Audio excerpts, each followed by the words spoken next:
Hi everyone, welcome to another Sunday School lesson. My name is Nicholas Kalavritinos and I am the Katotero teacher at St. Stephanos Parish in Helston Park. Today we'll be learning about a special young boy. Around 470 AD in Constantinople there lived a young boy named John. He was quite different from all the other children. Even as a young boy, John loved reading. He would sit for hours and read various books and never stopped reading as he got older. His parents were very rich, and his father held an important position in the Byzantine Empire. His father's name was Ephtropios and his mother Theodora. His parents loved him very much, and one day he approached his parents and asked them if they would get him a gift.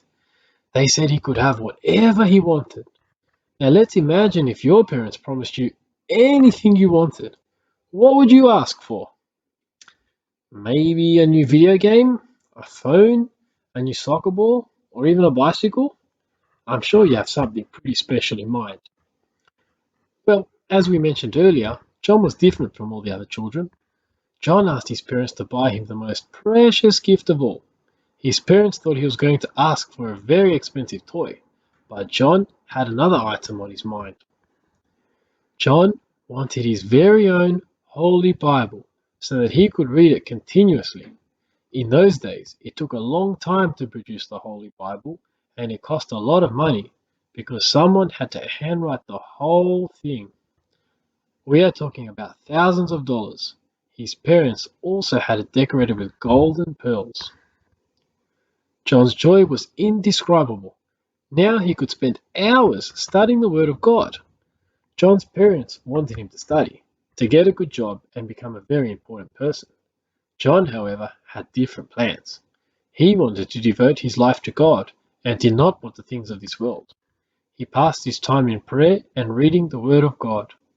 He wanted to acquire virtue like the saints and always read their life stories. One day, a monk from the Studion monastery visited his house while he was on his way to visit the holy sites in Jerusalem. The monk described to John the life the monks lived at his monastery.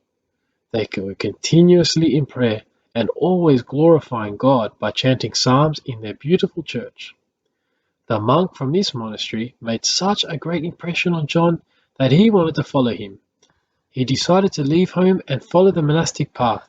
He knew this would sadden his parents, but his love for Christ was even greater.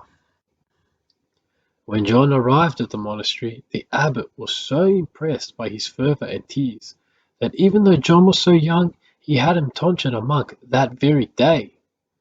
From that day onwards, John, with his love of God, became such a good and obedient monk that he surpassed all the other monks in virtue. For 3 years, he ate only on Sundays after taking Holy Communion. He was kind-natured, he was gentle, and very loving. The other monks were impressed by his spiritual maturity, how sweetly he spoke, and how fervently he prayed. In the meantime, his parents were very sad, because they did not know where their son was. They wanted to know if he was safe. The devil was very jealous of his progress, and so he attacked John constantly with the thought of his parents, and urged him to stop being a monk and go live with his parents again. These thoughts would not disappear, so John decided to trick the devil. He switched his monk's clothes for old worn-out clothes so that he looked like a beggar, and decided to go to his parents' house. John's parents' house was so big that all his family, their servants, and employees all fit comfortably. John got there late at night and knocked on the door. One of the servants opened to find a man in worn out and tattered clothes.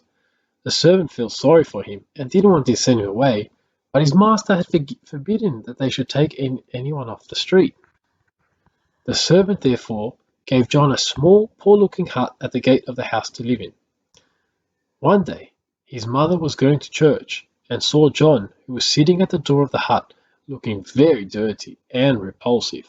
She was disgusted and ordered that he should never appear outside again if he wanted to remain on her property. So, for the next 3 years, John spent the entire time in the hut. One day, Jesus appeared to John while he was praying and said, "Rejoice, John, For you have overcome the devil by your patience. The time is drawing near. The angels will come and fetch you in 3 days, and they will bring you to me."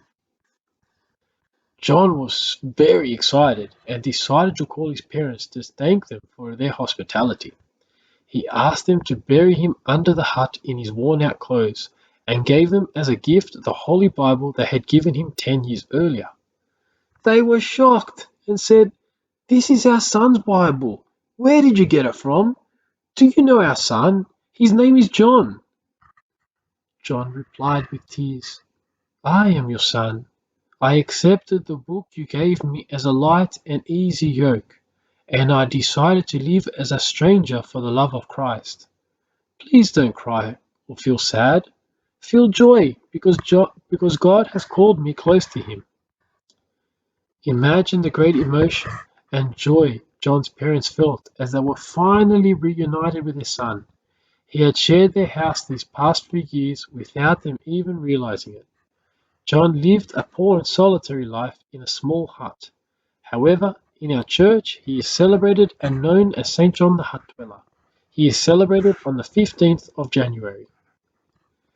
We often look at the saints and see how holy they are, but do we ever stop and look to see how they began? You may think to yourself, "I wish I met a saint." But St. John started off just like you and me. He was a young boy living at home. Perhaps the most important thing in John's life, though, was that he loved to read and study the Bible every day of his life. He never let go of it and took it everywhere he went. He often read the lives of the saints and did all he could to be like them. Let us too try and be more like St. John.